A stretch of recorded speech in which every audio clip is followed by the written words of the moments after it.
Okay, here's your icebreaker question for today. Are you a glass half empty or a glass half full kind of a person? Are you a glass half empty or a glass half full kind of a person? And talk about why. When you're ready to start with the Bible study, we'll get started in a minute.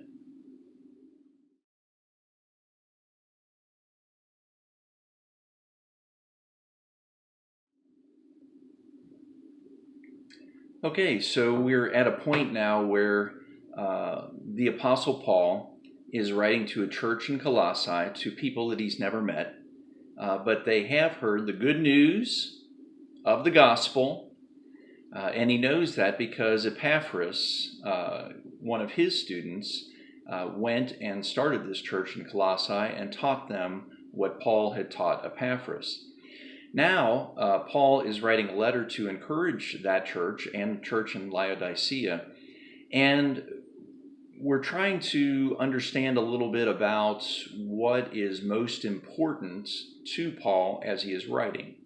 The first thing we saw in week 1 is that he focuses immediately on Jesus and the good news of the gospel and how Jesus is at the center of that. Jesus came here. Jesus is God in the flesh. Paul reiterates that in 2 different ways at 2 points in the letter. And as he speaks to the church, you can tell that one of the things he is working with is a group of people who have diverse backgrounds religiously and who are now coming together as Christians.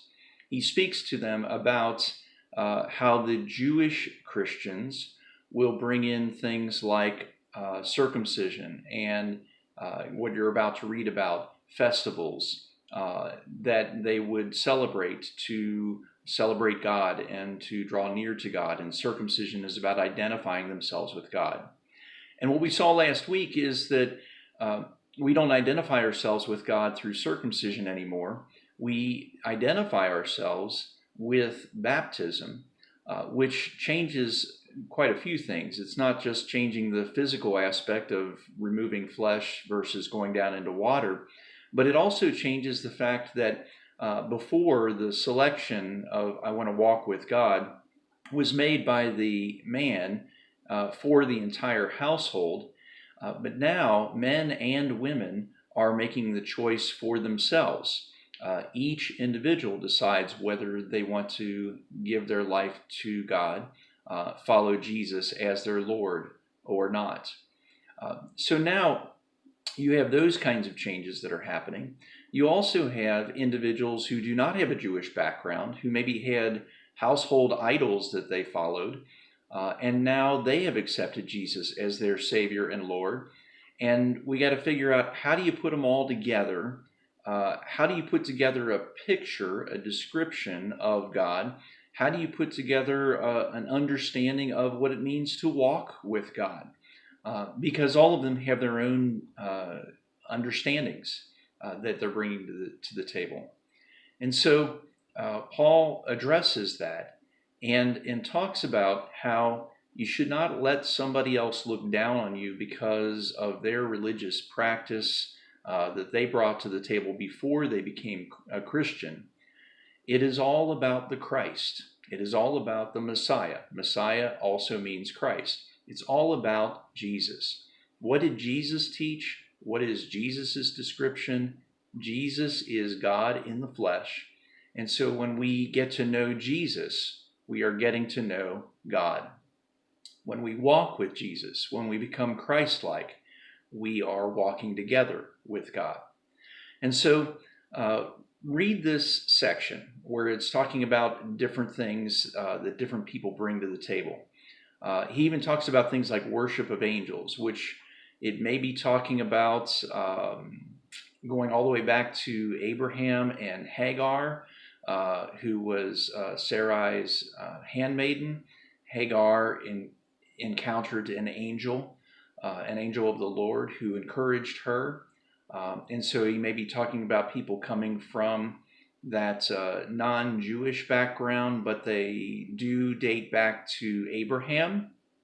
He may be talking about people that are in their congregation right then. He may even be talking about warning about the future.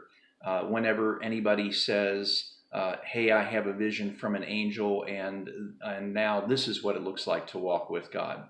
An example of that would be Joseph Smith and Mormonism and the Book of Mormon. That is, Joseph Smith claimed that was a vision and golden plates that were given to him by an angel. So as we look at this, Paul ends up really just saying, don't pay attention to any of those things. The only thing that you should be paying attention to is the Messiah, Jesus. Read this passage and talk about that a little bit. How about you? Do you get confused by all the different descriptions of God from different religions and even different denominations within Christianity? Do you get confused by the different pictures of what it means to walk together with God? Some of them have very strict traditions that you have to follow. Others are very loosey-goosey, if you will, about their daily patterns and their weekly patterns. So does that confuse you? Is that a struggle for you? And how does what Paul is saying here help to clarify it? Does Paul make it easier, saying that we can just focus on Jesus, what Jesus teaches, and who Jesus is? Read that, talk about it for a little bit, and when you're ready to dive in further, press play to continue.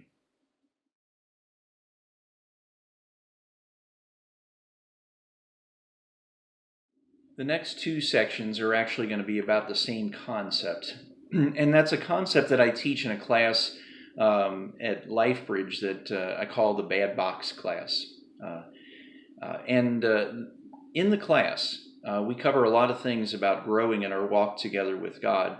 And one of the things that I do is I pull out what I like to refer to as comparison contrast language that we find in the scriptures. Now, comparison contrast language will show up in things like light versus darkness, things above versus things below, heavenly realms versus the earthly realms, flesh versus spirit, or spirit versus flesh. And what happens is that we come across those, and a lot of times we can misunderstand what's going on. And we start to say, well, then up is good and down is bad, because he talks about up in the heavenly realms versus down in the earthly realms. But that's not it at all. God created the heavens and the earth. God spoke all those things into existence. When God got done creating the heavens and the earth, God looked at all that God had made and said, it is all very good. So the earth is not less spiritual or worse or bad, and the sky somehow good or better.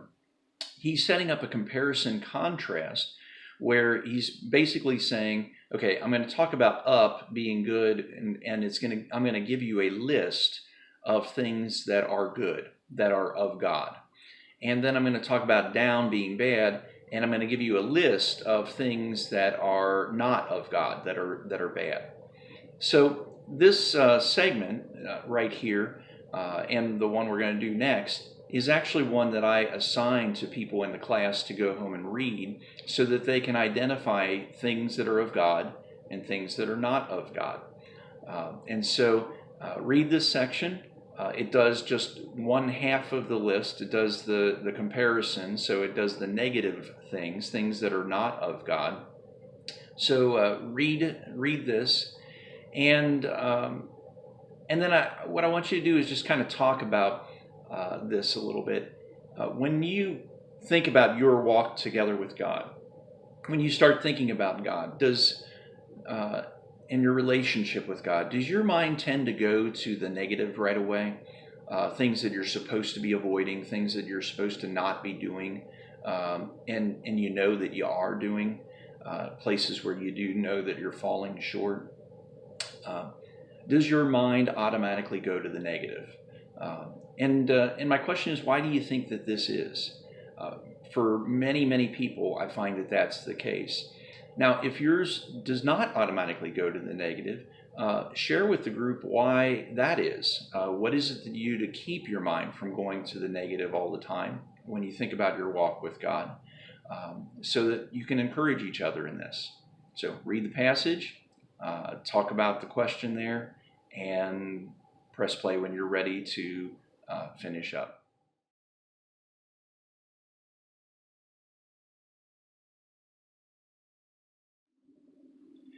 In the previous segment, I referred to our bad box class and talked about how we end up focusing on the negative. And I'll tell you that I've tried to rename the bad box class a lot of times. And no matter what I call it, people always refer to it as the bad box class. And I think it's because part of the reason is because we focus on the negative. We focus on the things that we're doing wrong, the places where we feel defeated, where we feel like we can't win, and where we know that we're not walking together with God. What I want you to see as we go into the other side of the comparison contrast language here in this passage of Colossians is that really, God is not interested in us avoiding negative as much as God is interested in us enjoying the good. You see, God is the giver of all good gifts. God is the source of everything that is good. When God created the heavens and the earth and then created the Garden of Eden and placed Adam in the garden, the first thing that God told Adam was not about the negative. God did not say immediately, see that tree over there, don't eat from that tree. The first thing that God said was, you may eat from any of the trees that I have placed for you here in the garden. Then God pointed out the one tree out of every tree that God had in the garden. God pointed out the one that was dangerous, the tree of the knowledge of good and evil. God said, if you eat of that, you will surely die. But you see, God started with, look at everything that I have made for you to enjoy. And I think a lot of times we miss that in our walk together with God. We think of walking with God more and more as being avoiding negative more and more. And that is not necessarily true. There can be a point at which we are not fighting negative thoughts all the time. We can reach a point where we are experiencing the benefits and the blessings that come from walking with God. And when we get there, we become more mature, we enjoy the benefits and the blessings that God offers those of us who walk with Him. And that's the good list. That's the every tree that's in the Garden of Eden. All of the trees except for that one forbidden fruit. So rather than focusing just on the forbidden fruit that is in the one tree, what I'd like for us to do is to finish up our time together by focusing on the many, many other trees, the good that God desires for you and me in our lives. This passage here in Colossians is the other half of the comparison contrast language. And whenever I have a passage with comparison contrast, I really like that because it reminds me that it's not just about avoiding negative, it's about enjoying the good, living out the blessings that God has designed us to experience. So read this. It gives you a taste of, a list of things that are on the positive side. And then talk about this with your group. What would help you to focus on the many good trees that God has provided for us in this life. I'm using trees as a metaphor. What would help you to focus on the many good things that God has for us in life and wants to give us, the benefits and the blessings? And what would help you to enjoy those benefits and blessings? So putting away the bad and enjoying the good. Talk about that, encourage each other in that, help each other to see the life that God desires for us, as the Apostle Paul is trying to help us to see through this passage. Then pray for one another, that we will all enjoy walking together with God. Know that I'm praying for you, that you will be able to enjoy the walk as well. God bless.